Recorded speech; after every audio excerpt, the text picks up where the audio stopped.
due to different things that happened in church and all that, I got really angry with church and with my leaders in church, and of course in my family and friends and all that. So I got really angry with God as well. And I decided that, you know what, I decided never to step in the church ever again, or I didn't even believe that God existed. But suddenly out of the blue, a friend of mine invited me to a church camp, and it so happened that it was, back then I remember I was like 15, 16, it was a girl that I had a crush on, right? So, you know, my crush asked me to go for a camp. I can't say no matter how much I didn't want to go. So I went for the camp, and long story short, at the very first night of the camp, despite me not wanting anything, the love of God just hit me completely and transformed my life, and I was like just on the ground, like bawling my eyes out, and from that moment I knew that there was a God and He loved me no matter what. And that started my journey, pretty much my journey of giving my life to Christ and Jesus. And I got involved with the worship ministry, got to become a worship leader at a really young age, got to go around my country training other worship teams, and it was really amazing. And so eventually I made the decision to move over to Australia to attend Hillsong College and get trained, over there. And while over there, it was an amazing time.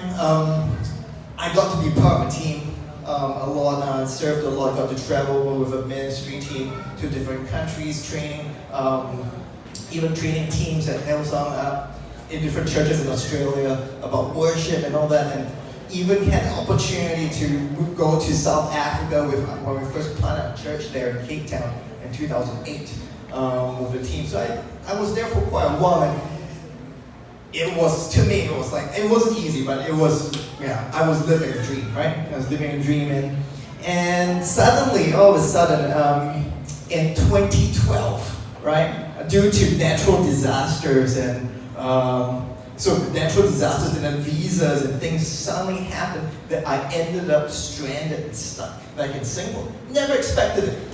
Had all this ministry, all the things going on in Australia, and suddenly now I was stuck in Singapore. I didn't know what was happening.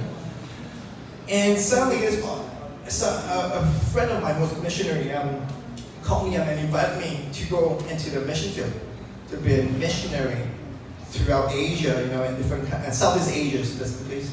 So I got the opportunity to minister, and to do a lot of things, even in the Philippines, in Hong Kong, in China, Vietnam, Cambodia, Malaysia, Indonesia, and all that. And so for 2 years, I was just doing missions and seeing incredible miracles and breakthroughs of God in those areas. There's too many for me to mention here.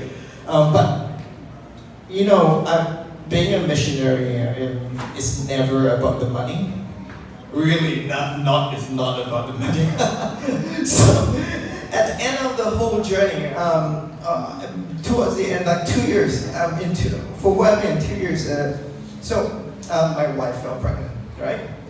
And so we decided, okay, you know what? Maybe we'll stop traveling that much, and just, move back to Singapore. And being a missionary, I had like no money, and Singapore was very expensive. So we reached back to Singapore. We had no house, homeless, so we had to stay at a friend's place. And we were looking for. There's no place that could fit our budget, And so all of a sudden, out of blue, a youth from 20 years ago, one of my youth, when I was a youth leader, called me up and asked me to meet because she had some marriage challenges that she wanted my counsel. So my wife and I met up with her and we talked, and as we were talking, she was asking us what we're doing now. I said, this is what happened, and we're now looking at time for a house. And she went, I have an apartment. And I was like, I cannot afford a whole apartment. It's too expensive. And they're like, how much can you afford? So I said, 300 US was really, it's not a lot in Singapore. You can't get anything for that. And she was like, yeah, sure, take it. The whole apartment. So it was amazing, and that was a crazy breakthrough. And now since then, I'm back in Singapore, more permanently too. My church appointed me to become like one of the worship and creative pastors and associate pastor there, So it was incredible, and it seemed like a lot of things were going amazing, right? Like working out, God was providing. 10 weeks into the pregnancy, we lost the baby. Okay, and what happened was that, so my wife had to go to the hospital. Once again, I was no money. And I think that's one of the worst things to feel when your spouse is in the hospital and you can't really pay. And, sorry. Yeah. And so I had to borrow money, right? And so I now had to, I decided, hey, you know what, this cannot work. I cannot continue doing my mission work, right? I need to pay off the debt. So I ended up working for a Christian NGO as overseeing their missions, but the pay was still, at least it was stable, right? But still very little. So we were struggling along, and 9 months into that job, I felt that what they were doing with the money was not so ethical. So, not illegal, but I just didn't feel it was very ethical. So it kept, eating at me, and so eventually I decided, hey, you know what? I prayed to God, and I felt God giving me a peace to resign. So I resigned from that job, with peace, and I discussed with my wife, and we were fully on board. And that day when I went home, before I even could finish taking off my shoes, I got a phone call. I picked up when it was my landlord, and they were like, oh, due to some emergency, we need a house back. And so the same day, I tendered my resignation, I also became homeless, so jobless and homeless in the same day. It was like, my wife and I were, this must be God. It's too coincidental. And so we started, the whole journey of trusting, and 2 weeks after I tendered my resignation, a friend in Australia came over from Hillsong and asked, hey, let's have dinner with your wife. And so we had dinner, and he sat down with us and had dinner, and basically just catching up. And I was asked what I was doing, and I was like, oh yeah, I'm currently working here and doing this, but I've recently just tendered and I don't know what was going to happen next. And he looked at me and was like, hey, why don't you work for us? As part of Hillsong Church now, again. And it was incredible. The job he was offering me never existed before. There's no open position to apply for because it never existed. And I never even interviewed or applied for a job because once again, it never existed.